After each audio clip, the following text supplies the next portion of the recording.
Muslima opa to'g'risini ayting, logopediyani o'zingiz xohlab tanlaganmisiz? Yo'q, aslida Xadicha Kubro madrasasiga topshirganman, lekin Alloh mani shu yo'nalishda yordamga muhtoj bolalarni rivojlantirishim taqdirimga yozgan ekan, shu yo'nalishga kirib ketganman. Xadicha Kubroga 20 ta joyga 700 ta abituriyent topshirganmiz va men his qilganman, bu madrasaga kira olmayman. Keyin boshqa yo'nalish topish kerak bo'lgan. Lekin allaqachon universitetlarga qabullar yopilgan edi. Keyin ishonasizmi, bir kunda qo'shma ta'lim dasturiga dokumentlarimni topshirib yuborganman. Oldimda 3 ta yo'l bor edi. Bog'chapali, boshlang'ich ta'lim o'qituvchisi va logopediya.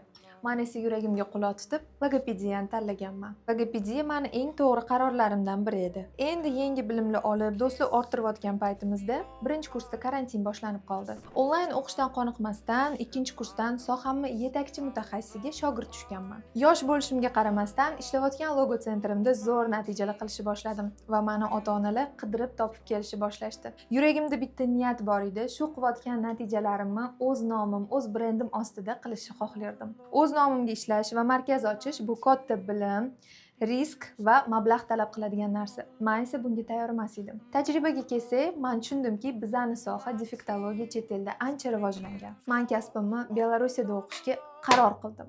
Shunda sizni hamma поддержка qildimi? O'zi qarang, memorandum bo'yicha butun potok Belarusiyga ketish kerak edi, lekin meni oilam ham, o'rtoqlarimning oilasi ham hamma ketishimizga qarshi bo'ldi. Demak, bormagansiz. Buni esa keyingi qismda bilib olasiz.